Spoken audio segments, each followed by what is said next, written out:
정말 역대급 일이 벌어지고 있습니다. 국제 유수갤러리 전시부스 프리즈. 서울의 흥행과 함께 런던의 한복판에서는 한류 전시가 열려 사람들이 열광하고 있습니다. 해외 주요 언론들은 앞다투어 한국 문화 특집 기사를 다루며 전 세계가 한국을 주목하고 있습니다. 가디언은 한류가 이제 단순한 대중문화가 아닌 미술, 패션, 음악, 음식 등 고급 문화 전반을 아우르는 고급 한류로 진화했다고 전했고, 파이낸셜 타임스는 서울이 글로벌 아트 허브로 부상하고 있음을 강조했습니다. 월스트리트 저널은 이제 홍콩, 일본이 아니라 서울이 아시아의 글로벌 미술, 경제, 금융 시장의 중심으로 떠오르고 있다고 보도했습니다. 해외 언론들은 한국 문화가 단순한 엔터테인먼트를 넘어 경제, 외교, 관광을 아우르는 거대한 성장 동력임을 강조하고 있습니다. K-팝 드라마, 영화에서 시작된 한류는 뷰티, 패션, 음식, 미술, 문화, 게임, 기술 등으로 확산되며 서비스 수출과 관광 수익을 견인하고 있습니다. 한국은 소프트 파워를 바탕으로 21세기 글로벌 문화 시장을 선도할 것으로 기대됩니다. 대체 이 작은 한반도에서 무슨 일이 일어나고 있을까요? 기존 한류가 아시아 중심의 드라마, 음악 수출이었다면 이제는 K붐이 전 세계를 강타하고 있습니다. 2020년대 들어 디지털 플랫폼과 글로벌 네트워크를 기반으로 드라마, 영화, 뷰티, 음식, 예술, 디자인, 게임 기술 등 한국의 다양한 문화 산업이 동시다발적으로 확산되고 있습니다.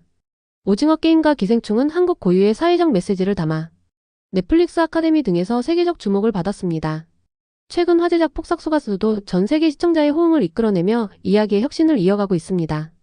한국 뷰티 시장은 이미 10조 원을 넘어 글로벌 스킨케어 트렌드 리더로 자리매김했습니다. 독창적인 포뮬러와 혁신적 패키징, 클린 뷰티로 대표되는 K-뷰티는 전 세계 소비자들의 사랑을 받고 있습니다. 2024년 한국의 김치 수출량은 47,100톤으로 역대 최대치를 기록했고 수출액은 1억 6,360만 달러에 이르렀습니다. 일본, 미국, 네덜란드, 캐나다, 호주 등 95개국으로 시장이 확대되었으며 비건 발효식품으로서의 건강 이미지가 주요했습니다. 관광 부흥은 2024년 9월 방문객 350만 명이 한국을 방문했는데요. 그중 3분의 1이 한류 콘텐츠 노출로 방문을 결정했습니다. 비즈니스 허브와 서울시는 K컬처를 활용해 2027년까지 연간 관광객 3천만 명 유치와 글로벌 기업 유치를 목표로 하고 있습니다. 소프트파워 강화 문화외교 수단으로서 한류는 국가 이미지 제고와 국제협력 확대에 기여하며 한국의 위상을 높이고 있습니다. K붐은 단순한 문화 소비를 넘어 산업경제 외교 전반에 걸친 복합 현상입니다. 앞으로도 한국은 창의성과 기술력, 전통과 현대의 조화를 통해 글로벌 시장에서 더욱 다채로운 K붐을 일으켜 나갈 것이라는데요. 이번 영상에서는 전 세계 최고의 전시 기획자이자 파리의 예술 기획자 장피에르가 한류를 통해 국제 유수갤러리를 개최하기까지의 여정을 이야기해 보겠습니다. 한류를 통해 국제 유수갤러리를 개최하기까지 여정을 얘기해 볼까 하는데요. 대체 무슨 일이 있었는지 확인해 보시죠. 안녕하세요. 저는 장피에르예요. 파리 및 전 세계의 전시 관련 일을 하고 있어요. 파리의 아침 햇살이 창문을 통해 들어오고 있었어요. 그 따스한 빛이 장피에르의 차가운 스튜디오를 부드럽게 감싸고 있었죠. 책상 위에는 완벽하게 정리된 서류들이 가지런히 놓여 있었답니다. 저는 프랑스에서 유명한 전시 기획자입니다. 사람들은 저를 예술을 보는 눈이 특별하다고 말하곤 했죠. 그것이 바로 저의 자랑이었답니다. 그날 아침도 다른 날과 다름없이 흘러가고 있었어요. 따뜻한 에스프레소 한 잔을 마시며 다음 전시의 계획을 세우고 있었죠. 저희 세계는 정말 질서정연했어요. 모든 것이 제자리에 있었고 모든 일이 계획대로 흘러가고 있었답니다. 그때 갑자기 전화벨이 울리기 시작했어요. 안녕하세요, 장피에르 씨. 저는 런던 아트북 출판사의 에밀리입니다. 여자의 목소리가 들려오고 있었어요. 한국 현대 문화에 관한 새 책을 기획 중인데 장피에르 씨가 딱 맞는 작가라고 생각하고 있어요. 장피에르는 잠시 말을 잃고 있었어요. 한국이라니요? 그가 한국에 대해 아는 것이라고는 K-팝과 전통 의상 정도뿐이었거든요. 그것도 정말 피상적인 지식만 갖고 있었죠. 죄송하지만 저는 한국 문화 전문가가 아닙니다. 그가 정중하게 거절하고 있었어요. 그래서 더 좋은 거예요. 에밀리가 설명하고 있었죠. 우리는 외부인의 신선한 시각이 필요해요. 장피에르 씨라면 다른 사람들이 놓치는 것들을 볼 수 있을 거라고 생각하고 있어요. 서울에 직접 가보세요. 프리즈 서울이라는 국제 아트페어가 곧 열릴 예정이에요. 그걸 취재하면서 서울을 느껴보는 거죠. 장피에르는 머릿속에서 빠르게 계산하고 있었어요. 한국까지 가는 긴 비행시간, 낯선 언어, 이해하기 어려운 문화. 그것은 그의 편안한 일상을 완전히 뒤흔들 것 같았답니다. 고맙지만 지금은 다른 프로젝트가. 그가 변명을 시작하고 있었어요. 계약금은 평소의 2배를 드리겠습니다. 에밀리가 단호하게 말하고 있었죠. 그리고 모든 여행 경비도 저희가 부담할게요. 사실 돈이 문제가 아니었어요. 하지만 그의 안에 있는 작은 호기심이 꿈틀거리기 시작하고 있었죠. 그가 진정한 예술 전문가라면 안전지대를 벗어나 새로운 것을 볼 수 있어야 하지 않을까요? 언제까지 결정해야 하나요? 회장 피에르가 물어보고 있었어요. 내일까지요. 비행기표를 예약해야 해서요. 전화를 끊은 후 그는 창밖을 바라보고 있었어요.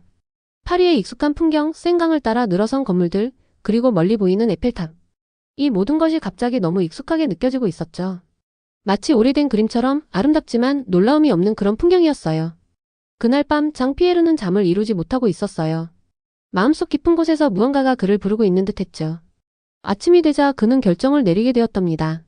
에밀리 가기로 했어요. 그가 전화하고 있었어요. 서울행 비행기표를 예약해주세요. 그렇게 그의 모험이 시작되고 있었어요. 비행기에 오르면서 그는 이 여행이 그저 취재 이상의 의미를 가질 것 같다는 예감을 느끼고 있었죠. 그의 안에 있는 뭔가가 변하기 시작하고 있었어요. 불안함과 기대감이 뒤섞인 이상한 감정이었답니다. 비행기 창문 너머로 파리가 점점 작아지는 모습을 보면서 장 피에르는 생각하고 있었어요. 이 여행이 끝나고 돌아올 때 나는 여전히 같은 사람일까? 아니면 완전히 다른 사람이 되어 있을까? 지금 그가 아직 모르고 있는 것은 서울이 그의 모든 예상을 뛰어넘는 도시라는 사실이었어요. 그리고 그곳에서의 경험이 그의 인생을 영원히 바꿔놓게 될 거라는 사실도요. 챕터 2 모험의 세계 진입과 시험 마이너스 한국어 유튜브 대본. 서울에 도착한 그 순간 장 피에르의 모든 감각이 깨어나고 있었어요. 공항을 나서자 따뜻한 공기가 그의 얼굴을 감싸고 있었죠. 도시의 불빛들이 밤하늘을 환하게 물들이고 있었답니다. 이곳은 파리와는 완전히 다른 느낌이었어요. 더 빠르고 더 밝고 더 시끄러웠죠. 장 피에르는 조금 당황하고 있었어요. 삼청동으로 가주세요. 그가 택시기사에게 말하고 있었어요. 미리 배운 몇 안 되는 한국어 단어를 사용하는 것이 어색하게 느껴지고 있었죠. 택시는 빠르게 도시를 가로지르고 있었어요. 창밖으로 보이는 풍경은 계속 변하고 있었죠. 높은 아파트 단지들, 네온사인이 반짝이는 쇼핑거리, 한강을 가로지르는 다리들. 모든 것이 새롭고 낯설게 다가오고 있었어요. 마침내 택시가 멈췄어요. 삼청동이었죠. 장 피에르가 들어선 곳은 완전히 다른 세계였어요. 좁은 골목길을 따라 현대적인 갤러리와 전통 한옥이 나란히 서 있었고 사람들로 붐비는 거리에는 흥분된 에너지가 넘쳐나고 있었답니다. 프리즈 서울 개막식이에요. 한 여성이 그에게 다가와 말하고 있었어요. 그녀는 자신을 피오나 베라고 소개했어요. 런던 출판사에서 그의 안내자가 될 거라고 미리 알려준 영국계 한국인이었죠. 키아프라는 한국 아트페어도 동시에 열리고 있어서 도시 전체가 예술축제가 되었답니다. 피오나를 따라 첫 번째 갤러리로 들어서는 순간 장 피에르는 눈앞의 광경에 혼란스러워하고 있었어요. 전통 한옥 안에 설치된 현대 미술 작품들이 있었고 그 앞마당에서는 화려한 한복을 입은 젊은이들이 샴페인을 마시며 EDM 음악에 맞춰 춤을 추고 있었거든요. 이게 대체 무슨 의미인가요? 그가 피오나에게 물어보고 있었어요. 전통과 현대가 이렇게 섞여 있는 것이 예술적 의도가 있는 건가요? 피오나는 웃으며 대답하고 있었어요. 의도적인 혼합이라기보다는 자연스러운 공존이에요. 서울은 항상 그래왔어요. 오래된 것과 새로운 것이 함께 숨쉬는 도시죠. 그들은 밤늦게까지 여러 전시장을 돌아다니고 있었어요. 각 장소마다 새로운 충격이 기다리고 있었죠. 전통 포장마차가 미술관 로비에서 떡볶이를 팔고 있었고 한옥마당에서는 화려한 패션쇼가 열리고 있었어요. 장 피에르의 머릿속은 점점 더 혼란스러워지고 있었어요. 이것은 그가 알던 예술의 세계와 너무 달랐거든요. 파리에서는 모든 것이 분류되고 구분되어 있었어요. 현대미술은 현대미술 공간에, 전통은 전통 공간에. 하지만 여기서는 모든 경계가 무너져 있었답니다. 그날 밤 호텔방으로 돌아와 침대에 누웠지만 잠은 오지 않고 있었어요. 그의 마음은 여전히 삼청동의 혼잡한 거리를 배회하고 있었죠. 지금까지 예술이라고 생각했던 모든 것들이 흔들리는 느낌이었답니다. 다음날 아침 피오나는 그를 다른 곳으로 데려가고 있었어요. 그녀가 운영하는 작은 전통주 공간 꽃술이었죠. 이곳은 용산의 오래된 건물 2층에 자리 잡고 있었답니다. 여기서 한국의 또 다른 면을 보여드리고 싶어요. 피오나가 말하고 있었어요. 그들은 창가에 앉아 있었어요. 그곳에서 보이는 풍경은 어제와는 완전히 달랐어요. 오래된 주택가, 좁은 골목길, 그리고 멀리 보이는 반지하 집들이 눈에 들어오고 있었죠. 저기 보이는 집들이 바로 영화 기생충에 나온 그 반지하예요. 피오나가 설명하고 있었어요. 서울은 강남의 화려함만이 아니에요. 이런 면도 있죠. 빈부격차, 사회적 모순, 그리고 그 속에서 피어나는 창의적인 저항이 있는 곳이에요. 그녀의 말은 장 피에르에게 또 다른 충격으로 다가오고 있었어요. 어제 본 화려한 갤러리들과 오늘 보고 있는 이 풍경 사이의 극명한 대비가 느껴지고 있었죠. 두 얼굴을 가진 도시 서울의 모습이었답니다. 혼란스러우시죠? 피오나가 물어보고 있었어요. 네, 매우요. 장 피에르가 솔직하게 대답하고 있었어요. 이걸 어떻게 이해해야 할지 모르겠어요. 모든 것이 너무 복잡하고 모순적이에요. 그게 바로 서울의 매력이에요. 피오나가 미소 짓고 있었어요. 모순 속에서 피어나는 창조성. 질서정연한 혼돈이라고 할까요? 그 순간 장피에르는 깨닫고 있었어요. 그가 여기에 온 것은 단순히 책을 쓰기 위해서가 아니었다는 것을요. 그의 안에 무언가가 깨지고 다시 태어나기 위한 여정이었던 거죠. 서울은 그에게 시험을 던지고 있었어요. 이 혼돈과 모순을 어떻게 받아들일지에 대한 시험이었답니다. 밤이 되어 호텔로 돌아가는 길, 그는 갑자기 멈춰서서 도시의 소리에 귀를 기울이고 있었어요. 자동차 경적 소리, 거리의 음악, 사람들의 웃음소리. 그리고 그 모든 소음 속에서 그는 어떤 리듬을 발견하고 있었어요. 혼돈 속의 조화를 느끼고 있었답니다. 처음으로 장피에르는 이 낯선 도시에 대한 두려움 대신 호기심을 느끼기 시작했어요. 내일은 어떤 새로운 발견이 나를 기다리고 있을까? 이 미지의 세계는 나에게 어떤 도전을 더 줄 것인가? 그는 이제 그것을 기다릴 수 있었답니다. 챕터 3 시련의 동굴과 죽음 마이너스 한국어 유튜브 대본. 서울에 온 지 일주일째 되는 날 비가 내리기 시작하고 있었어요. 창문 밖으로 보이는 도시는 회색빛으로 변해 있었죠. 장피에르는 호텔방에 앉아 지금까지 기록한 노트들을 다시 읽고 있었어요. 많은 갤러리들, 화려한 전시회들, 흥미로운 만남들. 하지만 무언가 부족하다고 느끼고 있었답니다. 그의 글에는 표면적인 관찰만 있었고 깊이가 없었거든요. 그때 피오나에게서 전화가 걸려오고 있었어요. 오늘은 특별한 곳에 데려가 드릴게요. 우산 챙기세요. 1시간 후 그들은 서울 북쪽 어느 동네의 좁은 골목길을 걷고 있었어요. 비는 더 세차게 내리고 있었고 장피에르의 구두가 무릉덩이를 밟을 때마다 물이 튀고 있었죠. 여기가 어디죠? 그가 물어보고 있었어요. 실제 서울 사람들이 사는 곳이에요. 피오나가 대답하고 있었어요. 강남이나 삼청동처럼 화려한 쇼윈도우가 아닌 곳이죠. 그들은 계단을 따라 내려가고 있었어요. 반지하 집들이 늘어서 있는 골목이었죠. 창문은 땅 위로 살짝 올라와 있었고 습기와 곰팡이 냄새가 코를 자극하고 있었답니다. 한 집 앞에서 피오나가 멈춰 서고 있었어요. 여기서 한 친구를 만날 거예요. 영화 기생충을 보셨나요? 장피에르는 고개를 끄덕이고 있었어요. 그 영화는 파리에서도 큰 화제였었죠. 저 영화에 나온 반지하가 실제로 존재해요. 바로 이런 곳이죠. 문이 열리고 젊은 남자가 그들을 맞이하고 있었어요. 그는 자신을 정하윤이라고 소개했어요. 26살이고 디자인을 공부하는 학생이라고 했죠. 들어오세요, 하윤이 말하고 있었어요. 안으로 들어가자 장피에르는 충격을 받고 있었어요.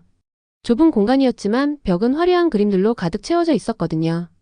디지털 아트 프린트, 손으로 그린 스케치, 사진들. 그리고 방 한가운데에는 작은 책상 위에 컴퓨터와 그래픽 태블릿이 놓여 있었답니다. 하윤은 놀라운 디지털 아티스트예요. 피오나가 설명하고 있었어요. 하지만 전시할 기회가 없어요. 그래서 자기 작품을 이렇게 방에 걸어두는 거죠. 하윤이 차를 내오고 있었어요. 그들은 좁은 방바닥에 앉아 차를 마시고 있었죠. 밖에서는 비가 계속 내리고 있었고 창문을 타고 빗물이 흘러내리고 있었답니다. 지난 여름에는 홍수가 났어요. 하윤이 말하고 있었어요. 물이 방 안까지 들어왔죠. 모든 작품이 젖었어요. 하지만 괜찮아요. 다시 만들면 되니까요. 그의 말에는 포기가 아닌 희망이 담겨 있었어요. 장피에르는 혼란스러워하고 있었어요. 이런 환경에서 어떻게 예술을 계속할 수 있을까? 하고 생각하고 있었죠.